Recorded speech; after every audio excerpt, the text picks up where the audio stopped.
Então vejam só, quer dizer, esse Bolívar que tem uma trajetória própria, que já tinha sido um menino que ficou órfão muito cedo e teve preceptores que foram os grandes pensadores da sua época. Sua família era muito rica, era uma família produtora de cacau na região da atual Venezuela, e o Bolívar teve acesso a uma alta cultura. O seu preceptor Simón Rodrigues, o seu preceptor Andrés Bello, que depois foi um dos fundadores da Universidade do Chile, esse Bolívar que foi preparado de alguma forma para essa nova ordem, esse novo mundo, esse novo horizonte, e que se coloca de fato como protagonista da Guerra de Independência no vice-reino da Nova Granada, ele vai encontrar e vai conquistar adeptos, vai encontrar aqueles que apoiassem a sua causa, porque também esses outros estavam vivendo transformações e passaram a conceber aquele horizonte como um horizonte plausível. Então essa adesão do Francisco José de Caldas à causa da Revolução é algo que a Maria Lígia Prado vai apresentar aqui por um caminho que é um caminho que passa pelas revisões, pelas reelaborações epistemológicas e que acabam tornando possível um repensar da ordem social. Se a gente for lembrar aqui do que eu falei no início sobre o Lucien Febvre, né, os limites do pensável, esses limites do pensável estavam em franca transformação e esses limites vão se alargando no correr desses anos, que claro, são anos também em que o tempo se acelerou, né, em que as transformações foram muito intensas. Nesse tempo acelerado, esses limites sendo redefinidos e possibilitando então que o conceito de liberdade, de uma nova ordem em que o mundo colonial seria sepultado, os laços com a Espanha seriam sepultados e os próprios americanos poderiam agarrar a responsabilidade de definir o que eles almejavam ser e como almejavam ser. A nomeação dessa ideia vai se tornando possível em meio a essas transformações que seguem caminhos variados, né? Para o Francisco José de Caldas, essa relação com a ciência teria sido determinante. Tá? Então a grande questão é como é que vai ganhando corpo, sentido, espaço esse projeto e como esse projeto vai se tornando pensável, passível de ser pensado na própria dimensão biográfica, né? Existe a grande dimensão que é do mundo, das ideias que estão publicadas, que circulam, existe a dimensão biográfica. Como é que um letrado lá de Caracas vai viver um caminho pessoal, que não é exclusivamente pessoal, porque ele está antenado, está se correspondendo com naturalistas estrangeiros, está se correspondendo com naturalistas locais, mas como é que ele vai, então, lá do vice-reino de Nova Granada, viver uma trajetória biográfica em que essa ideia vai ganhando corpo nele, individualmente. Então, ao mesmo tempo, essa ideia num plano maior, né, que vai se afirmando como algo socialmente apoiado. E nesse capítulo em particular é fundamental essa dimensão biográfica, como é que esses indivíduos escolhidos pela autora vão realizando nessas trajetórias a possibilidade de redefinir certos limites e de vislumbrar o novo com certos contornos que estavam sendo plasmados ao longo do próprio processo. Bom, uma outra dimensão que eu queria trazer aqui é por um outro viés que eu considero que aqui também é importante. Então, estávamos falando muito da questão das ideias, de como abordar esse mundo das ideias e o diálogo entre as ideias e a experiência social, Eu quero trazer aqui um outro aspecto que aqui também é muito interessante, que diz respeito ao papel das instituições. Então, há duas instituições que têm um destaque aqui no texto. A primeira delas, eu já falei um pouquinho, as universidades. O que foram as universidades e o papel da instituição universidade nesse processo de mudanças. E as universidades, vistas pela autora como instituições que estavam muito mais ligadas à velha ordem do que à nova ordem.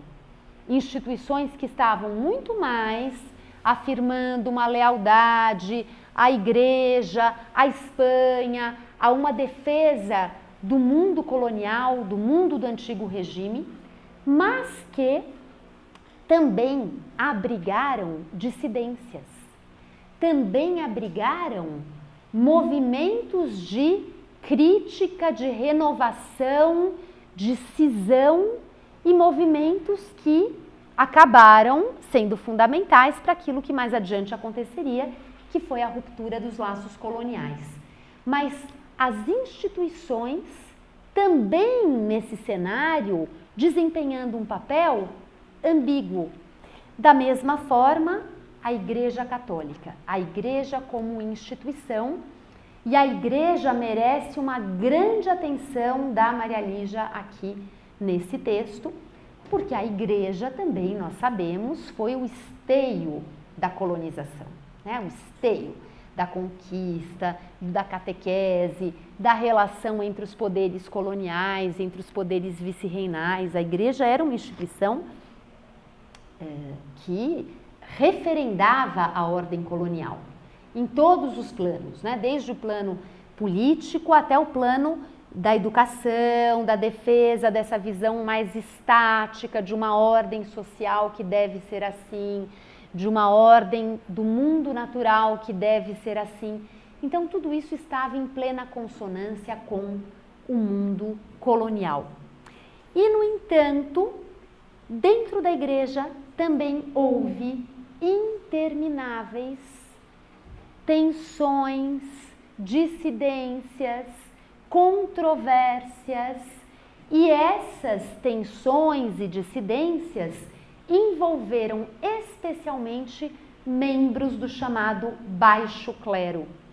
O alto clero, então os bispos, esses eram membros que tinham toda uma formação muito cuidadosa, passavam realmente por instituições educacionais católicas de excelente nível, falavam latim, escreviam maravilhosamente bem, tinham uma erudição.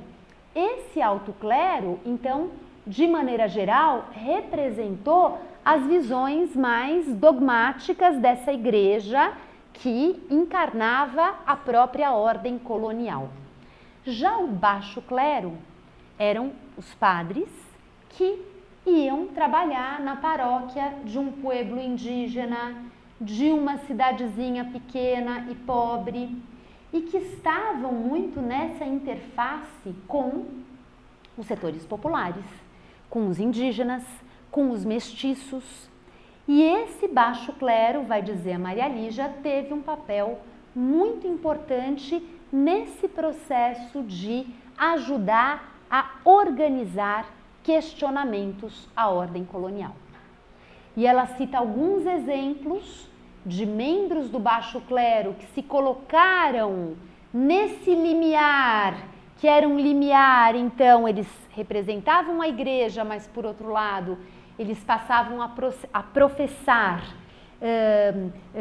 projetos, críticas que contrariavam essa ordem sustentada pela igreja, e por outro lado esse baixo clero, no momento em que as independências começaram a ganhar realmente contornos mais nítidos, nesse início de século XIX, membros do baixo clero que efetivamente escolheram o lado de lá, né? E escolheram a revolução e defenderam a revolução. O caso do padre Hidalgo é um caso um pouco particular, porque o caso do padre Hidalgo é de um padre que tinha sido reitor de um colégio importante no México, tinha tido uma formação também bastante sofisticada e que, por razões não muito bem explicadas, abandonou esse mundo mais glamuroso do alto clero e se tornou cura, se tornou padre de um pueblito no estado de Guanajuato, no México, chamado Dolores. O padre Hidalgo fazia parte de um pequeno grupo que em Querétaro conspirava pela emancipação, no momento em que isso já era uma possibilidade. Mas esse grupo foi traído, foi denunciado e chegou a eles um aviso de que eles seriam todos reprimidos. O padre Hidalgo então sai de lá, foge e em Dolores ele toma ele parte para uma ação radical que é conhecida como o Grito de Dolores. E o Grito de Dolores, em 16 de setembro de 1810, é esse momento fundante de um primeiro movimento de independência no México, em que Padre Hidalgo conclama os indígenas a se levantarem contra os guachupines. Os guachupines eram os espanhóis no México. E a partir daí, então, tem início esse movimento que eu não vou descrever aqui. Mas o que é importante também, como em termos de uma maneira de se pensar a história, uma maneira de se construir essa narrativa e de se construir essa narrativa de uma maneira atenta à dimensão biográfica. Nesse esforço, torna-se fundamental o reconhecimento do dinamismo dessas trajetórias. Trajetórias que são dinâmicas, trajetórias que não estão eternamente presas a determinadas estruturas, a determinadas lógicas institucionais, mas trajetórias que envolvem desvios, reações, distanciamentos, traições, reelaborações. E, portanto, uma história social que tem um tecido muito denso porque essas trajetórias que envolvem desvios, dissidências e tudo isso, elas obrigam o historiador a contar a história dessas instituições reconhecendo os papéis multifacetados que essas instituições exerceram. E os padres tinham um lugar privilegiado nesse momento para fazer esse trânsito e quando passavam para o lado de lá e defendiam a revolução, isso tinha um peso muito grande, porque os padres eram mediadores que estavam no contato com amplas parcelas da população e mediadores que eram ouvidos. Os padres, muitas vezes na escolinha primária, escola de primeiras letras, eram os padres que davam aula. Aos domingos, no sermão da igreja, era o padre que falava, era o padre quem batizava os bebês, era o padre quem realizava os matrimônios, era o padre quem realizava os enterros, era o padre quem conduzia as procissões nas festas religiosas. E as populações indígenas da América Espanhola, sobretudo no vice-reino da Nova Espanha e na região dos Andes, foram populações que foram profundamente catequizadas, cristianizadas. Então essa figura dos padres num fronte em que eles tinham acesso a essa população e que quando eles então assumiam razões que não eram da igreja, mas que eram razões mais próximas dessa população, das demandas dessa população, demandas que tinham a ver com a sua profunda condição de miséria, de pobreza, de exclusão. Eram pessoas em condições de trabalho muito arbitrárias, muito desamparadas. Então, quando esses padres partiam para assumir posições que estavam mais próximas das questões que afetavam essa população do que dos cânones da igreja, o poder desses padres era um poder muito grande, né? Porque eles estavam ali com esse poder de persuasão, com essa ascendência sobre essas populações. E o caso do Hidalgo tem a ver com isso, e também é um caso muito interessante porque ele passa por essa virada, né? Até ali já se refere rapidamente a um autor mexicano que está na biografia também, na bibliografia do texto também, que é um autor chamado Luis Villoro, que escreveu muito sobre o Hidalgo e que escreveu sobre essa tormenta que o Hidalgo vive, porque ele vai e num arrobo ele diz, não, eu não vou sucumbir, se eles vão tentar me pegar, eu vou então partir para o confronto mesmo, e ele parte para o confronto e mobiliza esses índios e cria um exército e rapidamente eles vão conquistando postos importantes, conquistam cidades, conquistam regiões. Ele parte para esse confronto, mas ele também se surpreende com o alcance das suas ações. E de um alcance que transborda, de um alcance que extrapola, de um alcance que sai do controle. E é por isso, agora eu vou partir aqui já um pouco para uma conclusão, é por isso que o Hidalgo, ele depois é preso e antes de ser executado, ele assina uma confissão. E o Luis Villoro analisa muito essa confissão do Hidalgo, né, e reflete sobre ela, o que estava colocado ali. E a confissão do Hidalgo expressa um profundo drama de consciência, um profundo dilema sobre o que foi que eu fiz, né? Afinal de contas, era isso que eu queria? Será que eu caminhei na direção certa? E esse drama de que monstro é esse que eu criei? É algo que atravessa esses dias finais do Hidalgo com o sentimento de que o seu projeto de sublevação, né, que tinha um horizonte independentista, era um projeto que tinha ganhado vida própria, que tinha envolvido um grau extraordinário de violência e que essa violência era um preço a se pagar. Quer dizer, a revolução implicava a violência. E a violência é algo difícil de se assimilar. Então, esse drama de consciência, esse dilema é algo que aparece aqui na escolha que a autora fez por acompanhar as trajetórias individuais e perceber esses mesmos indivíduos que começam pensando em Rousseau, não é o caso do Hidalgo, mas de outros que começam pensando em Rousseau, que acham a liberdade linda, maravilhosa, uma bandeira pela qual vale a pena se sacrificar, e que uma vez que a luta começa e que a violência toma conta e o preço é tão alto e depois a nova ordem patina, porque a nova ordem não é o resultado daquilo que se almejou, a nova ordem é algo que foi provocado por essa luta, mas que ganha uma vida própria, que ganha contornos próprios. Então, o Hidalgo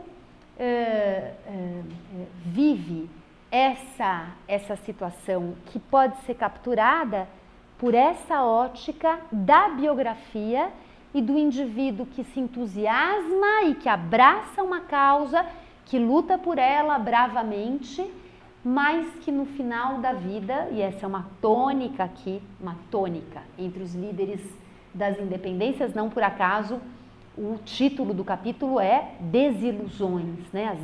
Os sonhos e as desilusões, porque esses líderes terminam a sua vida desiludidos. E essa dimensão biográfica, ela procura capturar isso, o que é a experiência do indivíduo no seu espaço de vida de um momento de transição histórica, em que esse indivíduo vive ali um certo tempo e algumas coisas ele acompanha e vê e outras acontecem depois e ele já não vê. Então essa questão do tempo da vida, o tempo da biografia e o tempo da história, e essa biografia quando se encerra e os resultados não estão claros, e o novo não está claro, o novo parece uma coisa assustadora, amorfa, desordenada, anárquica. Então, a questão também dos indivíduos experienciando a história e esses indivíduos que, ao experienciarem a história, procuram decodificar, leem, escolhem, se apropriam, reinventam, partem para a luta, agem, são atores históricos propriamente ditos que procuram agenciar certos caminhos, provocar certos caminhos nos quais eles acreditam e, no entanto, eles não têm o controle sobre tudo. E, ao não terem esse controle sobre tudo, aquilo que escapa ao controle vai gerando enormes decepções, enormes angústias, enormes frustrações. É uma maneira de se olhar para a história com essa lente de pensar como é que os indivíduos viveram isso, esse momento em que as consequências, os resultados começavam a se anunciar, mas de uma forma ainda muito turva, e uma forma turva que não correspondia à linda bandeira da liberdade, como se a liberdade fosse uma coisa bela que pairasse sobre os homens. Então, onde está a liberdade nisso, que são as guerras internas, as disputas entre as elites, as traições, os líderes que são assassinados, o Bernardo de Monteagudo, que vai ser assassinado no Peru, o Sucre, que foi assassinado, General Sucre, que foi assassinado no Alto Peru, atual Bolívia, o Bolívar, que partiu para o exílio, doente, solitário e morreu a caminho do exílio, o San Martín, que partiu para Paris, também exilado, Bernardo de Monteagudo, que também vai para o Peru, o Artigas do Uruguai, que vai se exilar no Paraguai do França. Todos eles, né? Todos eles terminam a sua experiência de vida banidos, execrados, alguns assassinados, e não reconhecidos. Eles foram reconhecidos depois pela construção da memória nacional, muito depois. Nesse momento, banidos, execrados, não reconhecidos e muito céticos em relação ao produto da sua ação. Muito céticos, né? Todos os ideais que foram sendo acalentados nos anos de luta pareciam realmente se desvanecer, pareciam se desintegrar e sucumbir ao caos, à desordem, à anarquia, à falta de uma nova ordem, né? O velho desapareceu e o novo, o que é o novo? Onde está o novo? O que foi que surgiu no lugar do antigo, no lugar do velho? Então, a escolha desse texto é por... A bibliografia sobre independências hispano-americanas é imensa, há textos extraordinários sobre esse tema, há outros textos da própria professora Maria Lígia Prado em que a questão são as independências, as guerras de independência e as formas e desdobramentos de tudo isso. Aqui existe essa particularidade que é esse diálogo entre o indivíduo e sua época, aquilo que o indivíduo consegue ter como algo claro, que ele filtra, captura, esclarece, organiza, propõe com um vocabulário claro, com uma ideia clara, a qual se pode dar uma forma e dizer é isso, é daqui que nós caminhamos para cá e o que está em jogo é isso. As dimensões desse movimento são tamanhas, sobretudo quando já não há um inimigo claro, vamos lutar contra os espanhóis, e já os inimigos são muitos em muitas frentes, né?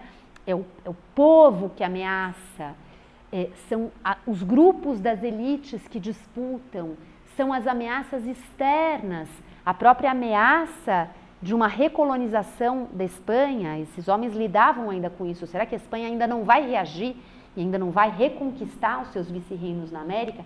Então, esse momento em que já não há um inimigo claro, mas há muitas interfaces com as quais se precisava lidar, E aí, nesse momento, a capacidade de resposta é diferente daquela quando se falava de uma antiga ordem e de uma nova ordem. Então, acho que é isso aqui como sugestões de questões, de problemas que estão colocados nesse texto, que merecem a reflexão e que merecem ser observados na leitura, né? Merecem ser observados de que forma a autora vai alinhavando essas várias camadas da questão das ideias, da questão biográfica, da questão das instituições sólidas, fortes, e, no entanto, de todas as tensões que existem dentro dessas instituições e que as tornam tão mais complexas. Então, são pontos que merecem ser observados com uma perspectiva crítica, é claro, mas, em primeiro lugar, antes de fazer a crítica, né, é entender de que forma isso foi trabalhado, para daí poder se pensar criticamente sobre essas escolhas, sobre a força da tese, em termos de que maneira ela está sustentada, de que forma se mobilizam as fontes primárias para sustentar essa tese, de que forma se mobilizam as referências bibliográficas de outros autores que ela chama para dizer tal autor apresentou tal tese, tal perspectiva que eu considero relevante nesse sentido.